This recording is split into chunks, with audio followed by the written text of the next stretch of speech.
1973년 8월 23일 스톡홀름의 한 은행에 강도들이 들이닥쳤습니다. 이 강도들은 6일 동안이나 인질들을 붙잡고 경찰과 대치하게 되는데요.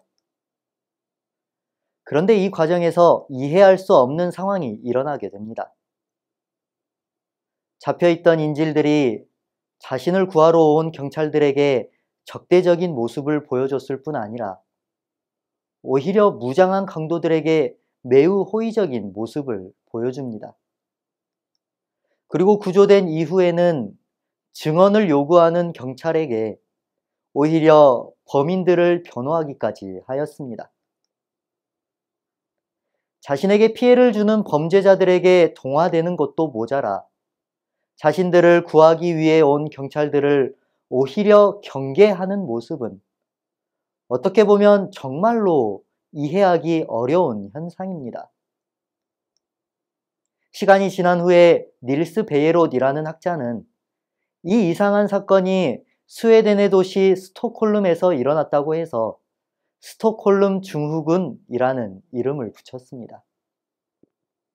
스톡홀름 증후군이란 극한의 상황에서 심각한 스트레스와 두려움에 떨고 있을 때에 이 자신을 해치지 않고 호의를 베푸는 범인들로부터 친절과 온정을 느끼게 되는 심리적 현상을 뜻합니다.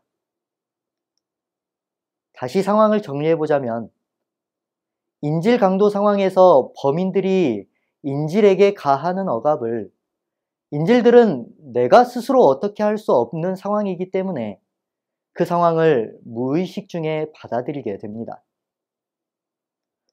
그런데 그 상황에서 강도들은 인질들을 살려주고 인질들이 먹고 마실 수 있는 음식까지 제공해 줍니다. 물론 이러한 행동들은 일단 인질을 살려 놓아야지 밖에 있는 경찰들과 협상을 할 수 있기 때문이죠. 하지만 이미 심리적으로 불안하고 이성을 잃은 인질들은 내가 지금 강도에게 잡혀 있다는 끔찍한 현실보다는 이 강도들이 나에게 보여준 호의를 확대 해석해서 나에게 이렇게 잘해주고 이 보살펴주고 있다는 사실에만 집중을 하게 됩니다. 결국은 범인들에게 동화되어 버린 채 범인들을 나와 밀접한 관계에 있는 대상으로 착각을 하게 된다는 것입니다. 우리나라에서는 1978년 당시 국민학교 2학년이었던 정효주 양이 유괴를 당했었지만 이 범인이 잡히자 우리 착한 아저씨 왜 잡혀가요? 라고 항의를 하면서 스톡홀름 증후군이 우리나라 언론에 처음 알려지기도 하였습니다. 우리는 신앙을 하면서 한 가지 궁금증을 가지고 있습니다. 하나님께서는 사랑의 하나님이시라는데 왜 우리를 사랑하시는 하나님은 우리를 하루빨리 구원해 주시지 않는 것일까요?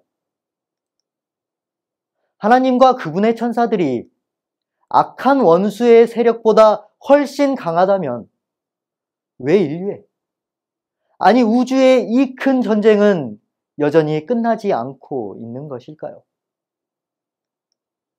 왜 하나님께서는 우리 전 인류를 악한 마귀의 손에서 속히 구출하시지 않는 것일까요? 여러분은 혹시 이 문제에 대해서 생각해 보신 적이 있으십니까?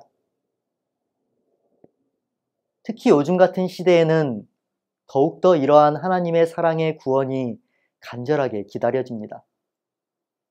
하루빨리 하나님께서 우리에게 약속하신 그날이 속히 왔으면 정말 좋겠습니다.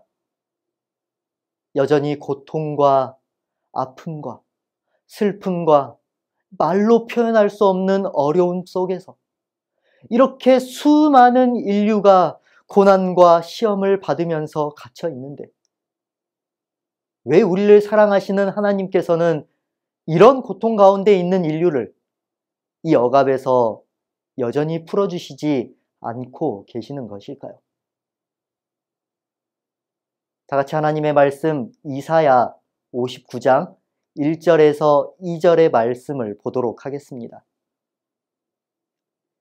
여호와의 손이 짧아 구원하지 못하심도 아니요 귀가 둔하여 듣지 못하심도 아니라 오직 너희 죄악이 너희와 너희 하나님 사이를 갈라놓았고 너희 죄가 그의 얼굴을 가리어서 너희에게서 듣지 않으시게 함이니라. 여호와의 손이 짧아 구원하지 못하심도 아니요 귀가 둔하여 듣지 못하심도 아니라 우리 하나님께서 힘이 없고 능력이 없으셔서 우리를 구원하지 못하시는 것이 아니라는 것입니다. 하나님께서 우리에게 무관심하시기 때문에 우리의 구원의 시간이 계속해서 미루어지고 있는 게 아니라는 것입니다. 하나님께서 우리를 사랑하시는데 왜 우리의 구원이 속히 이루어지지 않고 있는가? 2절의 말씀입니다.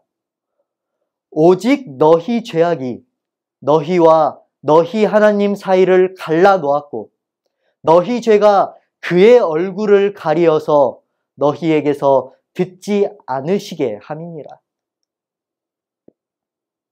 하나님께서 사단의 소나기에서 우리를 구출하시기 위해서 오셨는데 문제는 뭐냐면 우리 스스로가 하나님이 아닌 사탄을 선택해버리고 말았다는 것입니다. 다시 말하면 우리를 구원하시기 위해 오신 하나님은 적대시하면서 오히려 우리를 죽음으로 몰아놓고 있는 그 흉악한 죄악의 세력에는 함께 동화되고 같이 있기를 좋아하고 오히려 그 죄를 변호하고 심지어는 우리가 그 죄 자체가 되어버렸다는 사실입니다. 전 인류가 스톡홀름 증후군에 빠져버렸습니다. 내가 지금 서 있는 이곳이 내가 죽을 곳인지 아니면 내가 살 곳인지도 구분하지 못하면서 전 인류가 파멸의 결과로 끌려가는 그 상황에서 그럼에도 불구하고 죄악의 세력이 나에게 주는 이 달콤한 착각들이 그 죄악의 결과에서 오는 많은 쾌락들이 그게 마치 내 자신을 영원히 살릴 수 있을 것처럼 영원히 기쁘게 할 수 있을 것처럼 그렇게 착각하면서 살고 있는 것이 우리의 모습이었다는 것입니다. 여러분, 이미 대쟁투의 승패는 이루어졌음을 기억하시기 바랍니다. 이미 2000년 전에 예수 그리스도께서 그분의 자리를 버리시고 이 땅에 오셨을 때에 모든 시험에서 승리하셨을 때에 아담과 하와 때 실패하고 잃어버렸던 그 권세를 예수 그리스도께서 다시 승리하심으로 되찾으셨을 때에 그리고 십자가에 달려 돌아가심으로 그분의 귀한 피로 우리 온 인류를 구속하셨을 때에 다시 살아나심으로 우리에게 영원한 생명을 선포하셨을 때에 그리고 다시 오시겠다고 약속하셨을 때에 그때 이미 우리의 선악의 대쟁투의 결과는 예수 그리스도의 승리로 이루어졌음을 여러분 꼭 기억하시기 바랍니다. 왜 아직까지 하나님께서는 승리의 확증을 미루고 계시는가? 그 이유는 바로 이미 패배함으로 무너져 내리고 있는 그 사탄의 무리에 아직까지 우리가 빠져나오지 못하고 있기 때문입니다. 빠져나오지 못할 뿐만 아니라 여전히 그곳에 머물기를 좋아하고 그곳에서 죄악의 세력과 함께 있고 싶어하고 아직도 우리의 주인이 누구인지 알아차리지 못하고 있기 때문입니다. 그렇기 때문에 하나님께서는 그 무너져 내리는 사탄의 세력으로부터 단 한 사람의 영혼이라도 구원해내고 싶으셔서 우리 하나님께서는 아직까지 그분의 심판을 참고 계시다는 사실을 여러분 오늘 이 시간 꼭 기억하시기를 간절히 소망합니다. 우리의 구원을 이미 완성하시고 여전히 우리를 그 사망의 권세에서 나오기를 기다리시는 우리 주님의 기다림의 호소에 오늘 우리 모두가 응답하는 저와 여러분 되기를 간절히 바라면서 말씀 마치겠습니다.